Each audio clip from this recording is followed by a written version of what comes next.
Hello everyone, and welcome to another episode of the Daily Gwei Refuel, where we recap the latest news in the Ethereum ecosystem. I'm your host, Anthony Sassano, and today's the 14th of March, 2022. Alright everyone, let's get into it. So, actually before we get into it, I guess just wanted to kind of like speak about what I spoke about last week on last week's Refuel episode, where I asked you guys for kind of like feedback on what I should do when I'm in Amsterdam or just traveling in general about the Refuel. Had a lot of great comments, both in the Discord channel and in the YouTube comments, and I think kind of like a general consensus is that you guys are happy with me kind of like just enjoying the conference and everything like that, and not forcing myself to get an episode out every day, and either doing like a mega episode at the end of the week or doing little episodes here and there, or maybe some interviews at the conferences. We'll see how it goes. I think I'm just going to play it by ear and see kind of like what position I'm in when I'm there. The videos, if I do them, will probably come out at different times than what they do when I'm here in Australia, definitely. But I think I can probably fit in like shorter ones, maybe just kind of like talking about what I did during the day or who I met and things like that, or maybe just kind of like the most, I guess, pressing things or biggest kind of news from the day. But I think no promises there, obviously. Just going to play it by ear and see how it goes there. So just wanted to address that. And also, the last few days I actually was at the beach. So I was kind of like offline in the Discord. But I read through all the comments when I got back home today. But yeah, if I wasn't active on there and you kind of like pinged me on there and I missed it, sorry about that. I was just taking some much needed time off, I guess, like after the craziness, especially during COVID times. But yeah, I'm very excited to get back into the travel more generally here. But anyway, on to what happened over the weekend. So I know I spoke last week about, I guess I spent 10 minutes last week talking kind of like about the fact that I don't think governments are going to outright ban crypto and things like that. But I did forget to, I guess, talk about one thing, and that's proof of work and proof of work's kind of like place in the world of crypto, the world in general, and how I've said for a very long time that I think proof of work is that one thing that governments are going to go after due to its energy usage. Now, I'm not here to tell you that its energy usage is bad or is good, or if anyone can even say that, right? I'm not debating that. But there was this news that came out of the EU that said, from the block, that says new amendments on EU crypto legislation put forward could limit proof of work cryptocurrencies. And from what I've seen, it seems some of the wording looks like that this could be, I guess, kind of a ban on proof of work in the EU and things like that. And this, again, is just a proposal. It's not a proposed legislation. It's not law yet. It hasn't been kind of like put in yet. But I've been talking about this for a while now, if you've been listening to the Refuel, about how I thought proof of work was going to come under attack, due to the ESG concerns, due to kind of like, wanting to get off kind of like using so much energy, wanting to get to more renewable energies and things like that. And now, of course, due to the conflict with Ukraine and Russia, the EU definitely wants to speed up its, getting off Russian oil, right? Which I guess is totally fair, right? When you consider the circumstances. And then, I saw some people saying that if they do this to proof of work, they're coming for proof of stake next. I don't think that's the case. Maybe they come for proof of stake under a different kind of like pretext, but I don't know. I just don't see it. Like, you can't go after proof of stake for energy usage, of course. And if you were to go after proof of stake as a government, you'd be doing it under some other kind of like pretext. But I'm not sure what the government would come up with to kind of like justify it. Maybe they'll say that, but basically they would have to say that they don't want these networks to exist at all. And then that becomes maybe an outright ban on crypto. Obviously very hard to police, especially with proof of stake, because the one major benefit of proof of stake is that it's very hard to track down the validators. Now, obviously a lot of people are going to have validators in the cloud and things like that, and they're relatively easy to shut down. But all the home stakers, I mean, how do you really track them? I mean, as law enforcement, you probably have like an easier job, but there are ways to kind of like hide your presence and things like that and make you pretty much untraceable. And the funny thing is, with proof of work, with the mega mines, you can easily find those. You just look for the things drawing the most power. It's either a drug operation or a crypto mining operation. Very easy to find it based on heat signatures too. Whereas with proof of stake, with validators, especially in Ethereum proof of stake, it's much more difficult. So I guess like this is still consistent with what I was saying last week, and kind of like what I've been saying for a while now about proof of work. I don't know if this would pass like an outright ban. I feel like it might be a bit of a cat and mouse game where certain countries within the EU basically say, no, we don't want miners here, just kind of like what China did, and kind of like kick the miners out, but the people are still able to use crypto, right? So from that point of view, I wouldn't call it a crypto ban or anything like that. I wouldn't even call it a proof of work ban. I would just say that, these countries are basically like, well, you're using too much energy.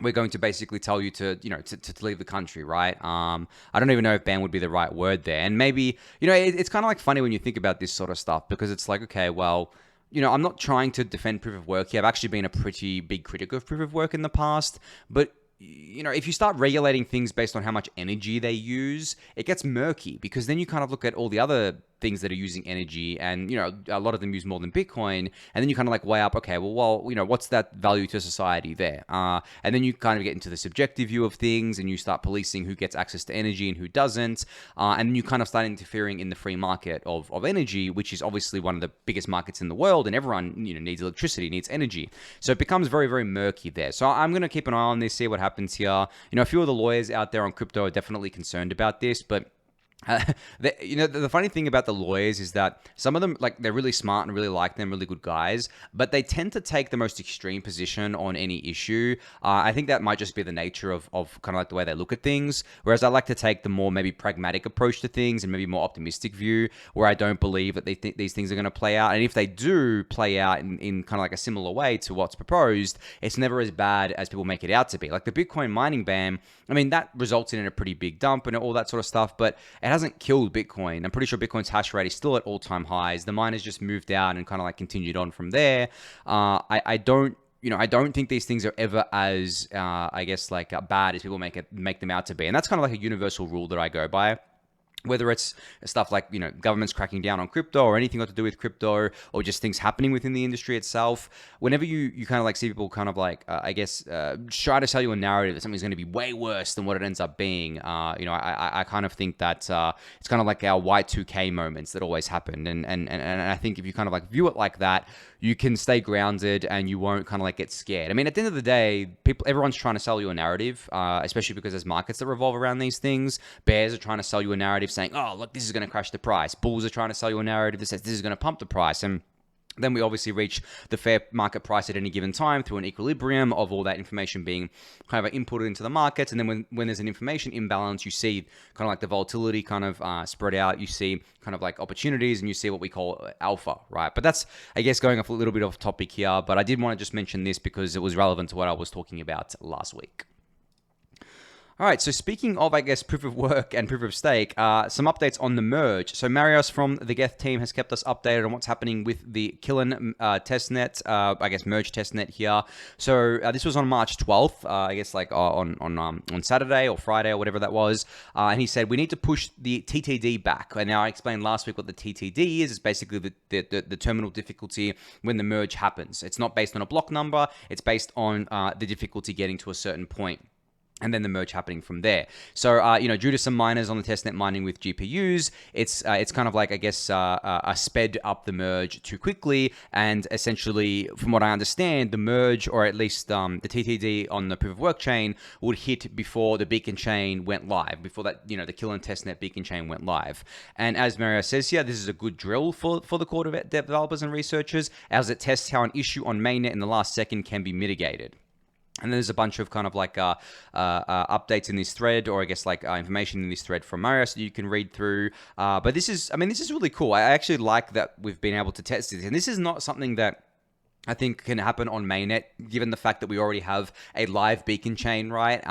This can only happen on the testnet because the beacon chain wasn't live yet. It hadn't reached its genesis period yet. So I think when you look at it like that, this is not something that I'm pretty sure it's impossible to happen on mainnet. But still, it's good to test these things. It's good to kind of like get them out there, test all the possible edge cases, everything surrounding it, even if it's impossible to happen on mainnet, because then it just informs different things later on, and it informs things around testnets, informs developers on any kind of like future things that are happening here. So very cool to see this. Definitely go give this thread from Marius a read for more information on that. And speaking of the merge as well, Tim Byko here announced that they're calling the execution layer merge client Paris. So the consensus layer merge clients were named. That's Bellatrix. Now the execution layer client name will be Paris here. So just a quick announcement there. And last thing about the merge, we have a great post from Superphiz on Reddit called 5 Indicators that the Ethereum merge will occur in June June 2022. Now, the first one is that on February 19th, 2022, Ethereum researcher Danny Ryan gave a talk at ETH Denver titled Ethereum Proof of Stake in Our Solarpunk Future. It's the one I told you guys to watch last week. And then Superphiz says here, at minute 13:30, he asks himself the question, so when, and proceeds to answer it. And then he goes on about like the difficulty bomb, when that's going to be set off, and sometime in June, of course, right? And then there was another call on March 10th, 2022, about the consensus layer call here. And then Ben Edgington asked Danny Ryan why the Kiln testnet was pushed back 10 days. And Danny said, just a quick recap on why it was pushed back 10 days or so, because... Ben said, just a quick recap on why it was pushed back 10 days or so, because this is not what we agreed at the last meeting. Danny's answer is that they were completing some technical items and needed to engage the wider community, but it's really the question that's more telling, as Superphiz says here. The fact that the implementers are counting days tells us that they are working diligently to meet the June goal. The Merge mainnet readiness checklist is nearing completion. Another comment on March 10th here from Marius, who announced the launch of the Kiln public merge testnet, which I've said before is the widely expected final testnet here. And the difficulty bomb is specified in EIP 4345 and suggests that the time between blocks will begin increasing around June 2022.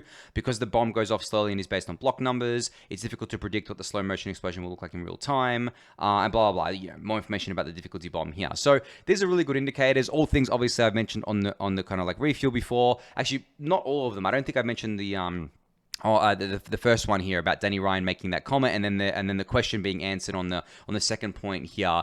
But that's some good sleuthing there from Superphiz, that's for sure. But yeah, I mean, I'm with him here. I think it's more than a 50% chance that we're going to see the merge in June at this point in time. I think the Kiln testnet is going well. Obviously, we had a bit of a speed bump there with the TTD and stuff like that. But as I said, that doesn't affect anything on mainnet. It's just getting the merge kind of like done on the testnet in the proper way. I just have, as the days go by, I get more and more confident in a June merge day. But that doesn't mean that we can't kind of like get, I guess, so to speak, rugged at the last kind of like second there, and the devs and researchers say, no, unfortunately we can't do it in June, and it's going to be pushed back to July or August. So don't be surprised if that happens either. But I'm still pretty confident in June at this stage. Would I put money on it? Maybe. It depends how much money, right? But the closer we get, I guess, the better it is. And I wonder if there's a prediction market for these, because the way they work is that the closer you get and the more the odds kind of like turn, it's kind of like you can sell or buy shares based on that. So I'm wondering if there is one right now. If there is, and you know of it, definitely link it to me somewhere. Discord, YouTube, Twitter, wherever. All right, just a quick, note on client diversity here. So as I mentioned, DAppNode was working on client diversity last week. And this is an update from Eduardo here, who says client diversity on DAppNode is going to happen very, very soon, and they can't be more excited about it. Now, this was on March 12th, 2022, and you can see there's a screenshot here of the different clients that you could use within DAppNode. I'm sure this is coming. It could come this week, right? It could come next week, but very, very soon usually. It usually doesn't mean... Oh, I mean, he's put a TM here, but it usually doesn't mean too much longer than 1 to 2 weeks, I would imagine. So very cool to see that. Looking forward to that, to seeing that go live. All right, so Ismail here from the Nethermind team shared a blog post announcing Nethermind's full pruning mechanism that is here now. Now, for those of you who don't know what pruning is, it's all described in this blog post here, but just a quick kind of like, TLDR on what it is. Basically, Ethereum kind of like full archive nodes are, approaching 10 terabytes or have exceeded 10 terabytes in storage at this stage. Obviously, that's not feasible for most users to run. So instead, users will run a pruned node instead. So the pruned node is still considered an Ethereum full node. It just doesn't have all the data or all the information available that an archive node has. And I guess the simplest way to explain this is that the Ethereum full node will still tell you that everything is working fine, all the data is correct and everything like that, but it won't tell you kind of like what happened when. So for example, an Ethereum full node will not tell you what the token balance of your wallet was at some date in the past. It will tell you what the current token balance is. So say you have 10 ETH right now, it'll tell you that you have 10 ETH in your wallet, or it'll say that there's 10 ETH in this Ethereum address. But it won't tell you that maybe there was 5 ETH in that address 6 months ago, but an archive node will. An archive node will literally show you everything, every state of the blockchain at any point of time, at every block essentially. So that is obviously useful for things like block explorers and infrastructure providers, but not useful for the everyday person. Like I personally, besides needing it for maybe tax purposes, which you can just get from Etherscan, I don't need to run an archive node because I'm never really caring about that information outside of that. And then, you know, a full kind of like prune node works just fine. But the reason why this is a breakthrough from Nethermind is that traditionally, to activate a prune node, you would have to kind of like go offline, you know, do the pruning on your full node and then come back online. Whereas with what Nethermind has been able to kind of like put together here, their client can now perform full pruning, keeping the size of the database only as big as completely necessary, all while running the node in full capacity. So no need to take your node offline or anything like that. It just happens all in the background while it's running. So that is a huge breakthrough, guys. I don't know how technical a lot of you guys are, or if you're aware of this thing, or kind of like you've been monitoring this, but take it from me, this is a very, very big deal. And this is actually going to help Ethereum kind of like continue to grow and continue to scale as time goes on as well, and allow us to maybe even increase the gas limit too, right? On top of the EIPs that are coming in and stuff like that. So just wanted to kind of highlight that for you guys. Definitely go check out the blog post. It's more technical than everything that I've said here. It gives like a full breakdown of everything, you know, the background of pruning, how Nethermind's full pruning works and all that sort of stuff here. So very, very cool to see this. As I mentioned before, Nethermind is a kick-ass team. They're doing a lot of great work across not just Ethereum core development, but a bunch of other verticals there. So great to see them continuing to put out more stuff that helps the Ethereum ecosystem. All right, so Optimism has put together a blog post called "On Our Pragmatic Path to Decentralization." So this is basically what, you know, the kind of like path that they're taking towards decentralizing the optimistic Ethereum network. They go through, I guess, a bit of background about why the L2s are not decentralized right now, obviously because of the training wheels, the multi-sigs, the admin keys, all that sort of stuff. They look to Ethereum about, you know, in how kind of like Ethereum has done it. And it seems that Optimism wants to essentially do like a multi-client architecture approach, which is pretty cool. I mean, I think that I don't know if any other L2 has kind of like talked about this or announced this before, but it seems like Optimism really just wants to basically follow exactly what Ethereum is, except as a roll-up instead of kind of like a layer one consensus engine or settlement engine. It wants to just do this as an execution layer, but basically stick as close as they can to Ethereum in all aspects, not just the code, but also kind of things like multi-client architecture, development process, all that sort of stuff there. So that's very cool to see. And then, you know, they talk a bit more about other things, kind of like, you know, how they're decentralizing now and stuff like that. And obviously, there's going to be a token at some point in here somewhere, which is going to, I'm assuming, be used to further decentralize things as well. But this is cool. I mean, it's cool to see layer 2s kind of like taking the multi-client architecture approach as well, and not just sticking to one client here. As I mentioned before, Ethereum's multi-client architecture makes Ethereum one of the most, if not the most, resilient crypto networks on the planet. Like, if there was a major bug in, for example, Geth, we still have other kind of like core clients out there that could be run and could keep the network alive. And this has kind of like happened in the past. Obviously, Geth is like a big part of the network, and that's why client diversity matters and things like that. And we're working on that, right? Especially with the beacon chain. But I think looking at all of that holistically, it makes a lot of sense for Optimism to do this. So I'm hoping other kind of like L2s follow along with this. I'm sure they will, right? I'm sure that they're kind of like going to pay money for developers to build these sorts of stuff, to maintain it. The long-term viability and health of these clients is also something that I guess needs to be incentivized. You remember that the Ethereum Foundation put together a client incentive program, or client diversity incentive program, where they, you know, gave a bunch of ETH as validators to the different beacon chain kind of like client teams, and also the execution layer teams, to encourage them to keep building it out, to keep sustaining it, and to have a vested interest in it with ETH, and not just with ETH, but also with validators. So that was really cool to see as well. I think the same thing is going to have to happen for the L2s, where I'm sure they'll have their native tokens, they'll give them out as kind of rewards, or they'll pay them out on, and they're kind of like keep them happy, keep them funded, because that is the most important thing. Like, the funny thing is that we did have another major client in Ethereum called Parity a while ago. Maybe some of you aren't even aware of that. Like, Parity was from day one, and Parity actually saved Ethereum's ass in 2016 during the Shanghai DOS attacks. And then what ended up happening is that the Parity company started building Polkadot. They became more focused on that, and they kind of like, I guess, sunsetted Parity, and they tried to and then Gnosis tried to kind of like revive it and keep it alive and things like that. But then that ended up kind of like fizzling, and then they changed it to to another Ethereum client, kind of called Aragon now, which is still being maintained. Still, I mean, sorry, it was Open Ethereum first, which has also been deprecated, and now there's Aragon, which is kind of like a mixture of things there. But yeah, I mean, there's been a journey there, that's for sure. And I think that obviously funding, what was involved there as well, but it was also the fact that Parity just had a conflict of interest now. The Polkadot obviously is a separate blockchain that I'll rather work on that than working on Ethereum.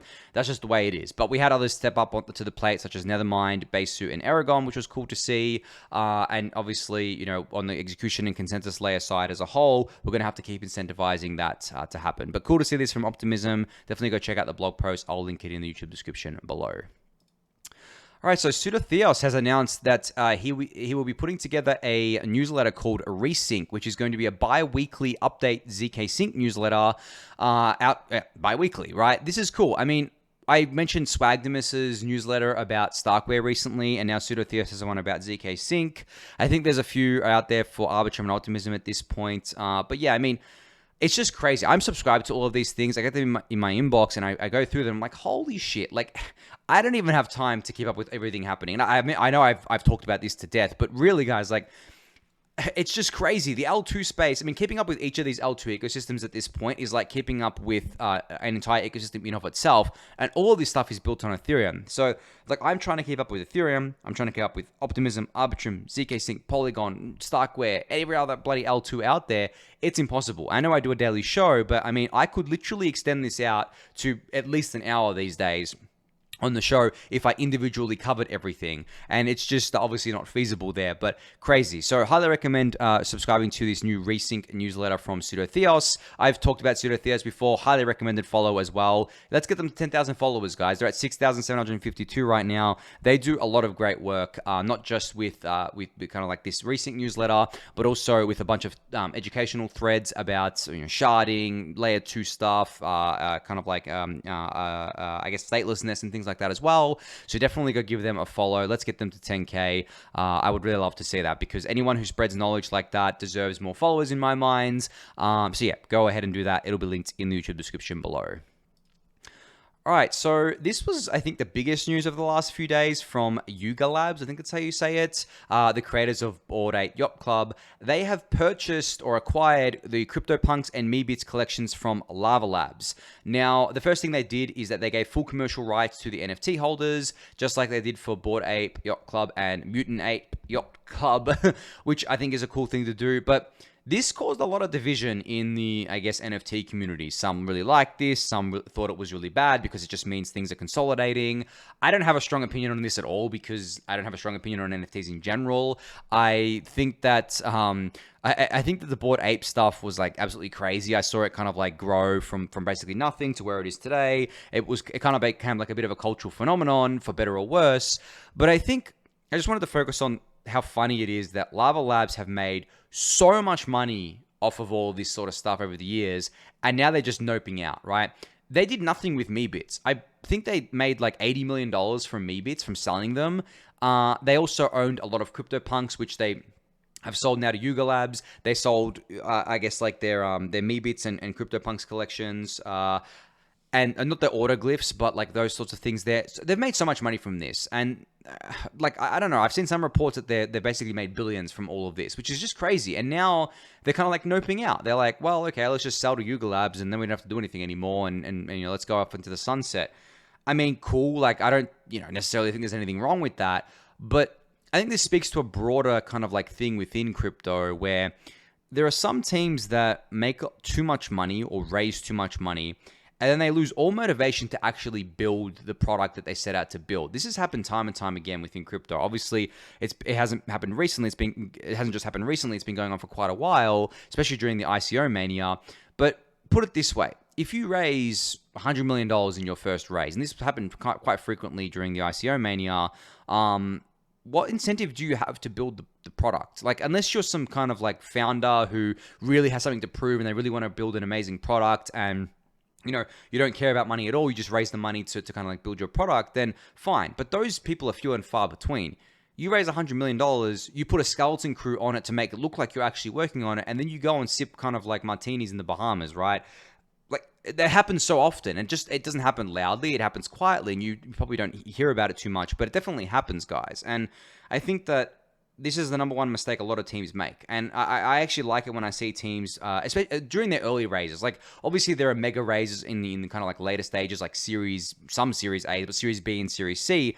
But in kind of like the pre-seed and seed, and maybe even Series C, Series A, kind of like, I guess, raises, you should not be raising as a team more money than you need for at least like a few years runway, because it just becomes kind of like a thing of, well, I have all this money now, let's just go off into the sunset. Especially if you raise from the public, and you're not very accountable to the public. You're very accountable to VCs and funds and things like that. They may have legal recourse, but you're not accountable to the public at all, really. And that's another reason why a lot of public sales don't happen these days, is because it gets messy, because the public can band together and sue you and things like that, and you have to go through the whole court arbitration process.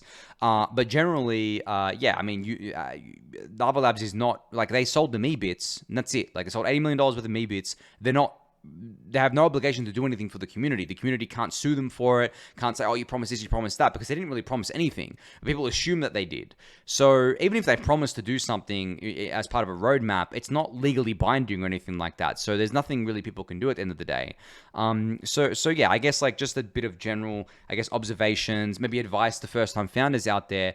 Don't raise too much money in your first kind of like rounds. Try to keep it nice and lean and tight, because it just gives you the motivation to kind of like stay hungry, to keep building the product out, to make something great. And if you're a founder or a developer, wanting to be a founder or anything like that out there, and you just want to build something, you don't give a shit about money, I mean, more power to you. You are, I guess, like, the people we want in crypto. But I mean, 99% of people aren't like that. And that's why most things that's one reason why most things fail, most projects fail. But obviously there's a lot of other reasons. But yeah, just wanted to kind of like give some context there. As I said, don't have strong opinions about the acquisition itself. It's cool. It's whatever. This stuff's going to keep happening, guys. So whether you like it or not, you're going to have to learn to deal with it maybe. But yeah, I think on that note, it's going to be it for today. So thank you everyone for listening and watching. Be sure to subscribe to the channel if you haven't yet. Give the video a thumbs up, subscribe to the newsletter, join the Discord channel, and I'll catch you all tomorrow. Thanks, everyone.